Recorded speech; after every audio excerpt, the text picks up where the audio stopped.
देखिए बाबू, प्रमेय 6.6 का है ना, 6.5 तक आप लोग को पढ़ा दिए हैं, पढ़ा है ना। 6.5 तक आप लोग रिवीजन करते रहिए बढ़िया से, ठीक है। हैं? देखो 6.6 क्या कह रहा है, सुनिए क्वेश्चन। आप लोग निकाल लीजिए तो बुक अपना 155, पेज नंबर 155 नीचे में दिया है, देखिए। कह रहा है दो समरूप त्रिभुजों के क्षेत्रफलों का अनुपात, यानी दो को त्रिभुज दिया है जो क्या है, समरूप है ना। दो समरूप त्रिभुजों के क्षेत्रफल का अनुपात उनकी संगत भुजाओं के अनुपात के वर्ग के बराबर होता है। यही सिद्ध करना है कि दो समरूप त्रिभुजों के क्षेत्रफलों का अनुपात क्या उनकी संगत भुजाओं के अनुपात के वर्ग के बराबर होता है, यही बताना है आपको। देखिए क्या बताना है, हम बताते हैं आपको। दिया है दो त्रिभुज, और दोनों त्रिभुज क्या है, समरूप है। क्या है, समरूप है। तो बताना है कि क्या इन दोनों त्रिभुजों के क्षेत्रफलों का अनुपात इनकी संगत भुजाओं के अनुपात के वर्ग के बराबर होता है। देखो क्या कर, हम लिखेंगे तब आप लोग बुझाएगा। पहले गिवन लिख लिया जाए। दिया क्या है बताओ तो आप लोग। दिया में सिंपल लिख लो, समरूप है ना दोनों।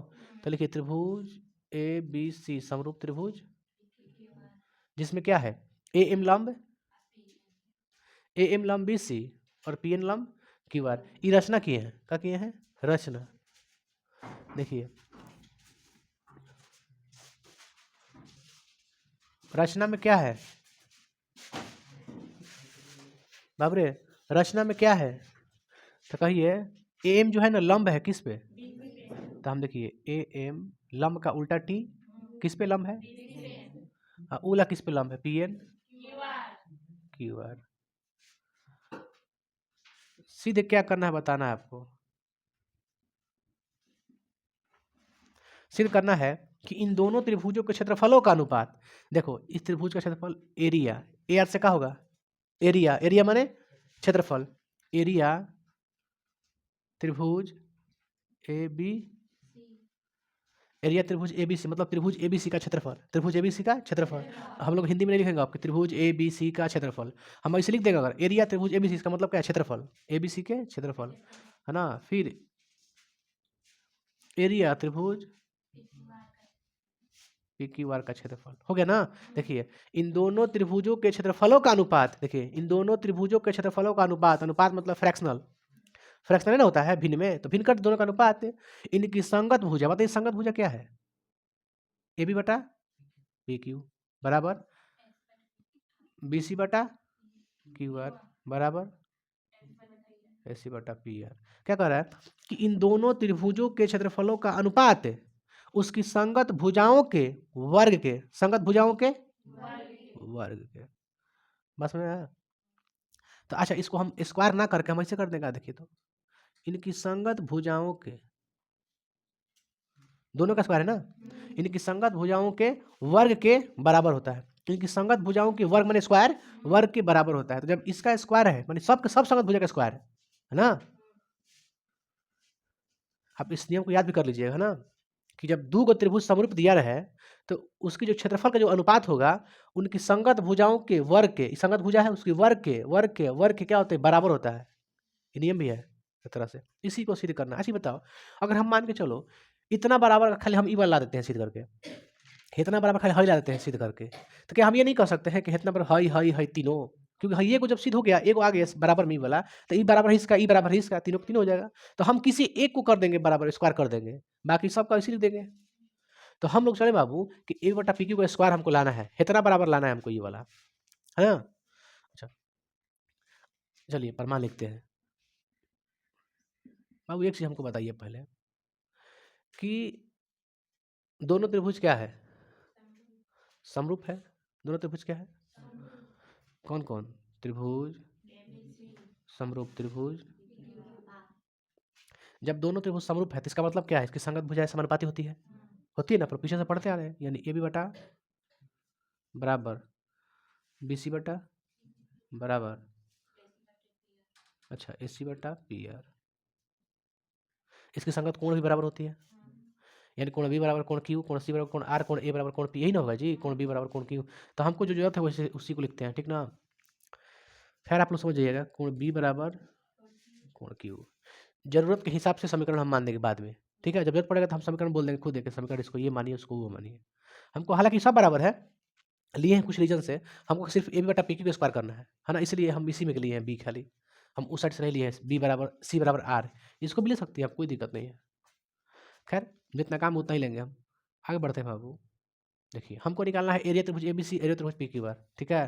तो देखो एरिया त्रिभुज, ये तो हम छोड़ दिए इसको, ये दिया है, ये क्या है, ये सब दिया है बाबू, याद रखिएगा, दिया है ना, क्योंकि हाई जब दिया है, समरूप दिया है, तो सब का सब बराबर होगा। चलिए बताइए, एरिया त्रिभुज ए बी सी बटे एरिया त्रिभुज पी क्यू आर, बताओ त्रिभुज ए बी सी का क्षेत्रफल क्या होता है? 1/2 आधार गुने ऊंचाई, 1/2 आधार गुने बी सी में, बी सी होगा, और आधार ए बी सी में कौन होगा? बी सी होगा, जिस पे लंब है। आधार गुना ऊंचाई कौन होगा? इसका बोलिए 1/2 आधार क्या होगा? ऊंचाई पी एन, 1/2 से 1/2 कट गया, क्या आया बताइए? बी सी बटा गुने एम बटा पी एन।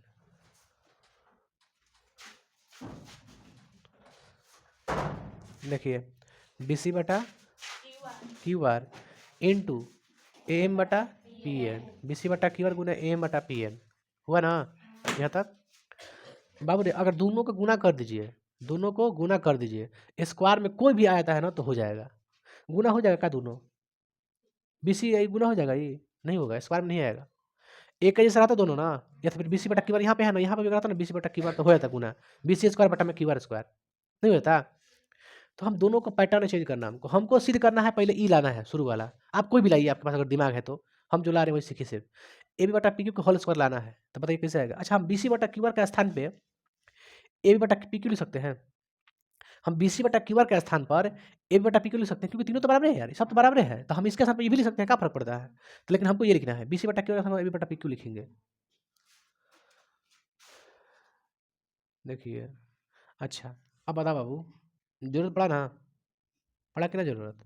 इसको मान देगा समीकरण 1, लिख दे समीकरण 1 से, हम जरूरत के हिसाब से करते हैं कोई भी काम। बी सी बटा क्यू का स्थान पर क्या लिखे? ए बी बटे पी क्यू बराबर में क्या है? एम बटे पी एन। अभी एम बटा पी एन का पता है क्या करना हमको? ए बी बटा पी क्यू, क्योंकि ये तो ए बी बटा पी क्यू हो गया, इसको भी ए बी बटा पी क्यू तभी ना गुना होगा, ए बी स्क्वायर बटा पी क्यू स्क्वायर, तो इसको हमको हटाना है, यहाँ पे ए बटा पी क्यू लाना है, तो लाएंगे कैसे? अगर एम बटा पी एन, अगर पी ए बी बटा पी क्यू के बराबर कहीं हो जाए तो इसके साथ लिख सकते हैं, जिसमें मतलब कहीं भी अगर ए एम बटा पी एन बराबर हो जाए ए बी बटा पी क्यू, तो हम इसके स्थान पे ई लिख सकते हैं।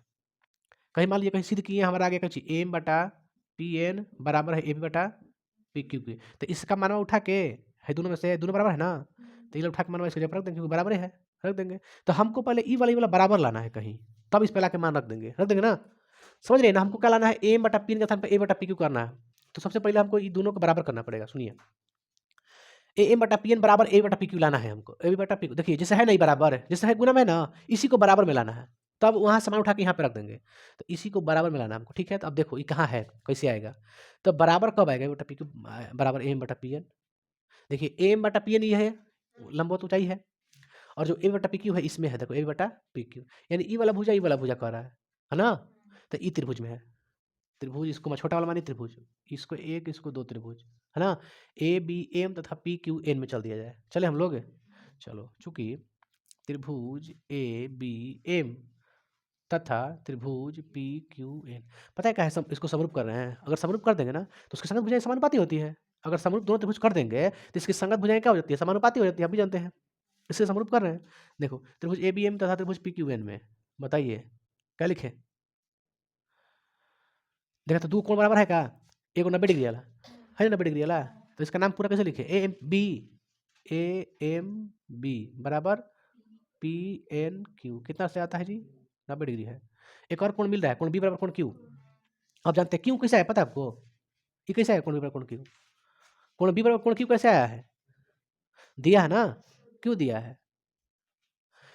क्योंकि दोनों त्रिभुज समरूप है, बड़ा बड़ा त्रिभुज ए बी सी और पी क्यू आर, दोनों त्रिभुज समरूप है, तो इसकी संगत कोण क्या होगी? बराबर। हम कहे ना कि इसको सिंगल का है लिखे, हम यहाँ पर लिखे तो बोले ना कि हमको इसी का जरूरत पड़ेगा, या तो हम तीनों नहीं लिखते हैं, बी बराबर क्यू, सी बराबर आर, ए बराबर पी, तीनों के तीनों कोण लिखते हैं, तो लिखने का हमको फायदा क्या? अगर आपको मन है, अच्छा हाँ यहाँ पर दिया है,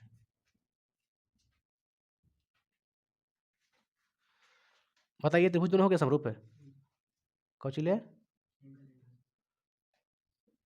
एंगल, एंगल से। अब हम क्या लिख सकते हैं, हम लिख सकते हैं ए एम बट, क्या लिखे बाबू, ए एम बटा, आप जानते हैं ना कि जब दो गो त्रिभुज समरूप हो जाता है उसकी संगत भुजाएं क्या होती है, समानुपाती होती हैं, क्यों समरूप कर दिए, ए एम बटा पी एन, आएगो ए बी बटा पी क्यू। अब कुछ नहीं करना है, ए एम बटा पी एन का मान कितना आया है, हाँ इसका मान उठा कहाँ रखेंगे, इसमें, इसके जब पहले देंगे इसके स्थान पर क्या लिखेंगे, ए बी बटा पी क्यू, बस गुना होता हो जाएगा। चलिए इसका बात, इसको समीकरण मान दे, कुछ है इसको 2 मान दे, इसको 3 मान दे, क्या पता है, लिखिए कैसे पता है, लिखिएगा समीकरण 3 का मान समीकरण 2 में रखने पर, समीकरण 3 का मान समीकरण 2 में रखने पर, ठीक है ना।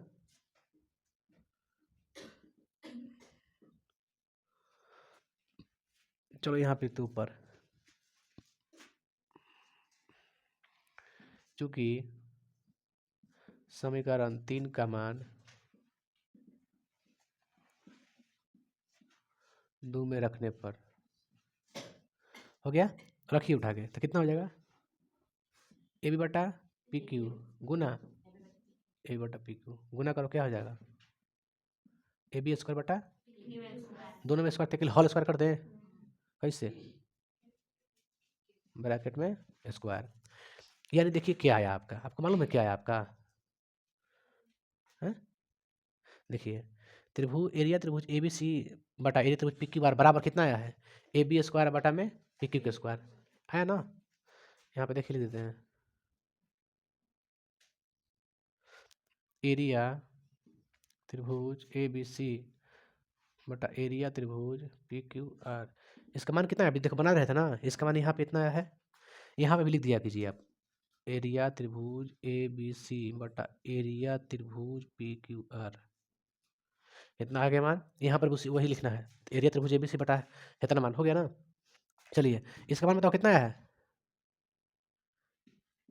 ए बी बटा पी क्यू का स्क्वायर, ये बोला दिए ना यहाँ पे, देखो लाए सीधे करके, area A B C area P Q R का मान कितना है, ए बी बटा पी क्यू का होल स्क्वायर आया है ना, जब एक मान आ गया तो सबका तीनों के तीनों मान बराबर ही ना है, तो इसका तो सोलह तीनों आ गए, आप तीनों लिख दीजिए यहाँ पे, माने थे इसे एरिया त्रिभुज ए बी सी बटा में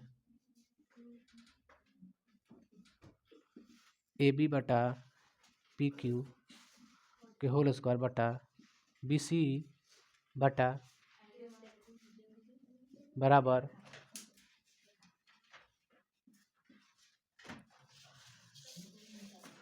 प्रूव्ड हो गया, पहले ई वाला है, तब यू वाला है, तब यू वाला है, और तब यू वाला है, यहाँ से आप इसको छोड़िएगा मत, इसको लिखते चलिएगा, एरिया त्रिभुज एबीसी बटा एरिया त्रिभुज पी क्यू आर, है ना, अब बनेगा यहाँ से, ठीक है, चलिए उतारिए,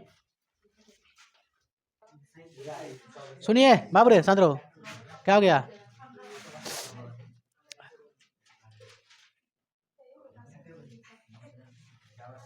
ए उतारो ना बाबू, शांति ले, बताइए आप लोग 6.1 में आपको क्या पढ़ाते हैं, प्रमेय 6.1 का नियम आप लोग को याद है, एक त्रिभुज है, यहाँ पर दे दो ए बी सी डी ई, ये आपका प्रमेय 6.1 बताते हैं, बताए थे आप लोग को कि जब त्रिभुज की एक भुजा के समांतर, त्रिभुज की एक भुजा के समांतर खींची गई रेखा अन्य दो भुजाओं को विभाजित करती है, तो ये क्या होती है, देखिए नहीं समझ में आ रहा, एक ही अनुपात में विभाजित होती है, यानी फिर सुनिए, त्रिभुज की एक भुजा के समांतर खींची गई एक अन्य रेखा चाहे अन्य दो भुजाओं को एक ही अनुपात में विभाजित करती है ना, यही नियम है, मतलब बी सी समानांतर अगर डी ई हो तो हम क्या कह सकते हैं, ए डी बटा बी डी ए ई बटा ई सी, यही नियम है ना, एक पहला नियम था 6.1 का। 6.2 क्या कहता है कि यदि त्रिभुज की दो अन्य भुजाओं को कोई रेखा, है ना, त्रिभुज की अन्य दो भुजाओं को कोई रेखा एक ही अनुपात में विभाजित करती है, मतलब समानुपाती करती है, एक ही अनुपात में विभाजित करती है, यानी ए डी बटा बी डी बराबर ए ई बटा इसी एक ही अनुपात में विभाजित करती है तो तीसरी भुजा क्या होगी, समानांतर होगी वो, डी समानांतर BC होता है ना। अगर ये समानांतर दिया हो तो एक ही अनुपात में हो जाएगा, अगर एक ही अनुपात में हो तो समानांतर हो जाएगा। इसी को बोलते हैं क्या, थेल्स प्रमेय के विलोम, इसको थेल्स प्रमेय, यही तो है नियम दो गो। खैर इसे बता दिया आप लोग को। देखिए आगे बढ़ते हैं। हमने अभी क्या देखा, दो त्रिभुज क्या होते हैं,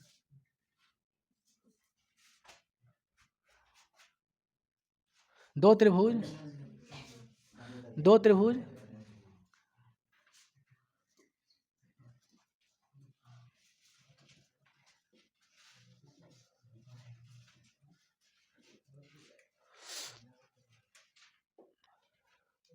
हमने क्या बोला है, अब इसी हमने क्या किया बाबू, यदि दो त्रिभुज समरूप हो तो उनकी संगत भुजाओं के, उसका क्षेत्रफल संगत भुजाओं के वर्ग के बराबर होता है, वर्ग के अनुपात के बराबर होता है, या फिर हम कह सकते हैं वर्ग के समानुपाती होता है।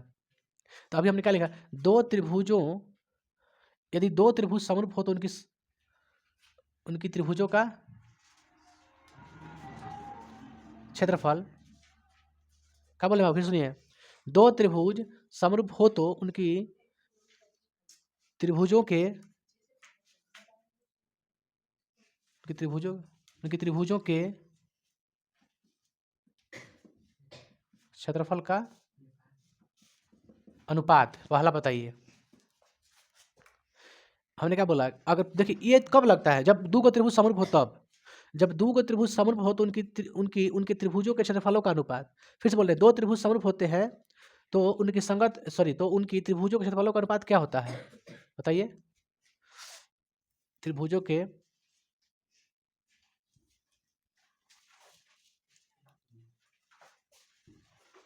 देखो आप थोड़ा सा बढ़िया से लिखते हैं इसको,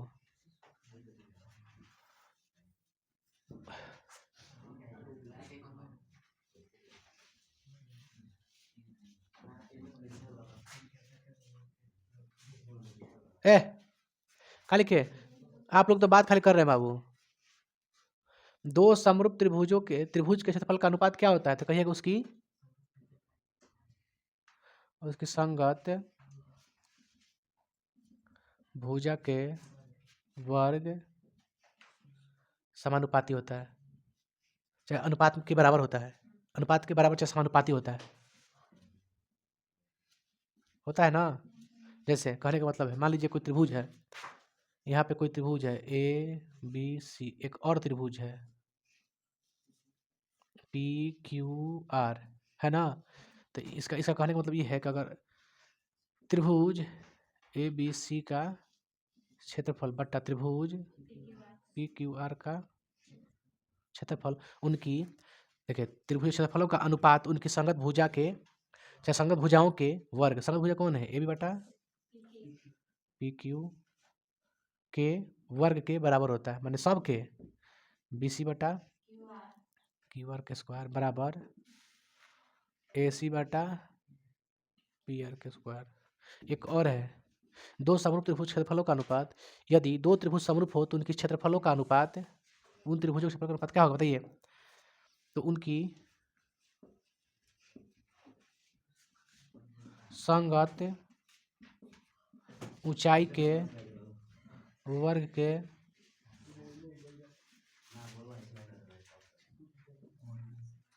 हर बार बोर्ड एग्जाम में यहाँ से 4-5 क्वेश्चन देता है ना। हर बार बता रहे, फिर से हर बार 4 या 5 क्वेश्चन देता है हमें। अब की बार भी देख लीजिएगा, फर्स्ट सीटिंग का हो या फिर सेकंड सीटिंग का हो, कंफर्म दिया होगा, कम से कम में 3 एवरेज है, देगा ही देगा यहाँ से क्वेश्चन ऑब्जेक्टिव में। उनकी संगत ऊंचाई के वर्ग के समानुपाती होता है ना। जैसे त्रिभुज देखिए ना बाबू, एरिया त्रिभुज ABC समझ रहे ना, का लिखे हैं, एरिया त्रिभुज PQ क्या होगा, उसकी संगत ऊंचाई कौन है, ये परपेंडिकुलर है, लंबवत, इसकी ऊंचाई बोलिए, है ना, ऊंचाई इसी को बोलेंगे। तो ऊंचाई का नाम बोलिए तो A क्या दे दें, M, इसका N।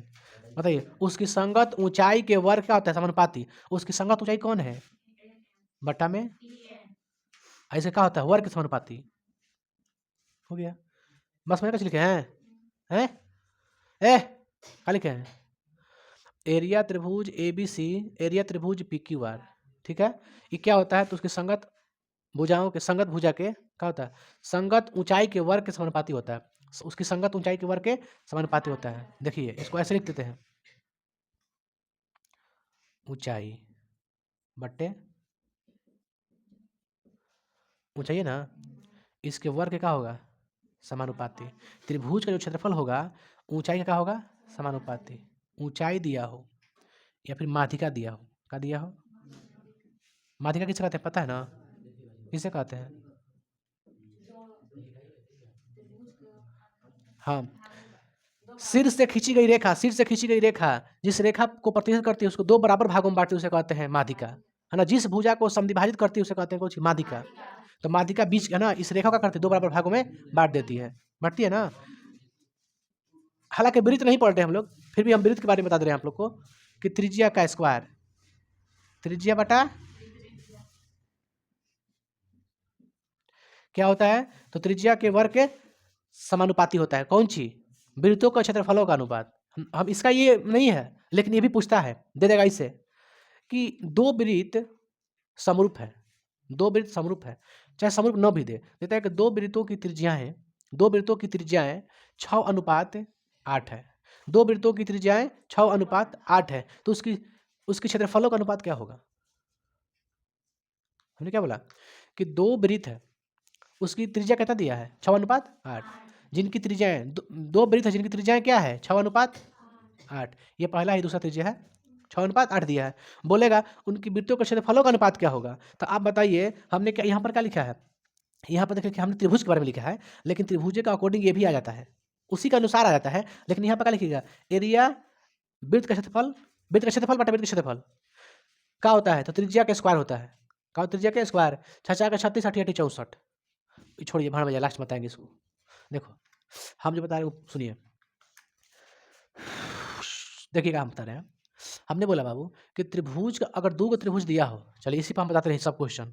दो गो त्रिभुज दिया है, ठीक, और दोनों त्रिभुज क्या है, समरूप है। समरूप होना जरूरी है, हालांकि समरूप देगा ही देगा, कंफर्म है एकदम।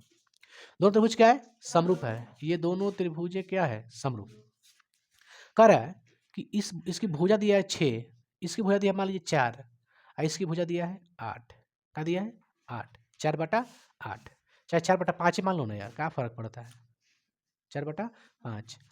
तो अब बताइए ए बी का मान 4, अब पी क्यू का मान 5, यानी संगत भुजा कितना दिया है, 4 और 5 दिया ना।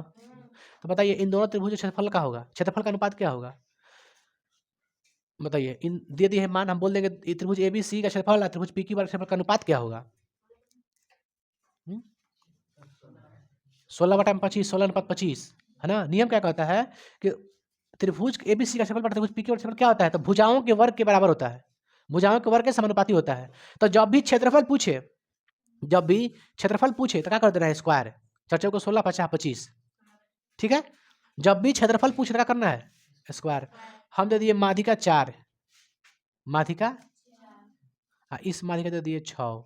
बताइए दोनों त्रिभुज क्या समरूप है, दोनों त्रिभुजों के क्षेत्रफलों का अनुपात क्या होगा, 16/36। देखो लिखे यहाँ, वो भी लिखे देखो कि त्रिभुज, दोनों त्रिभुजों के क्षेत्रफलों का जो अनुपात होता है माध्यिका के स्क्वायर होता है ना। तो ऊंचाई दे दे, माध्यिका दे दे, त्रिज्या वृत्त के लिए हो गया, जिस ई बनाया ना उसी की तरफ त्रिज्या भी बता देंगे। बोल देंगे त्रिज्या 4 और 5 है, चाचा को 16, 50, 25 वृत्त का क्षेत्रफल हो गया दोनों का। तो ऊंचाई दे, चाहे माध्यिका दे, चाहे भुजा दे, कोई भी भुजा दे, कोई भी भुजा। आप पूछ देखो कि त्रिभुजों के क्षेत्रफलों का अनुपात क्या होगा, तो क्या बताइएगा, उसको स्क्वायर कर देना है आपको। क्या करना है, स्क्वायर। अगर मान लीजिए कह दिया दो त्रिभुज समरूप है, मान लीजिए त्रिभुज बा, दो त्रिभुज समरूप है, ठीक है। ये दिया है 8 है, ये दिया है 9, तो बताइए इसकी त्रिभुजों के क्षेत्रफलों का अनुपात क्या होगा, 64 में 81। त्रिभुज के क्षेत्रफल का अनुपात पूछेगा, स्क्वायर कर देना है। त्रिभुज के क्षेत्रफल का अनुपात पूछेगा, क्षेत्रफल पूछी स्क्वायर कर देगा बस सीधा, ठीक बा। अब आइए हम बोलते हैं, चलिए हम सीख लिए इतना कि अगर बोलेगा तो हम बता देंगे। अच्छा हम बोल दिए बाबू कि 8 है, इसका मतलब हो जाए 8, इसके 9 है। यहाँ से पूछ देंगे बताइए कि दोनों त्रिभुज अगर समरूप है, एक को भुजा दिया कितना 8, एक को भुजा का मान दिया कितना 9, तो बताइए इसकी संगत ऊंचाई क्या होगी, इसकी भुजा दिया है तो पूछ देंगे इसकी संगत ऊंचाइयों का अनुपात क्या होगी। इनकी संगत ऊंचाइयों का अनुपात, संगत ऊंचाई पूछे हैं, क्या बताइएगा? बताइए, हमने भुजा दे दिया, क्या पूछा है? संगत ऊंचाई, तो बताइए क्या होगा?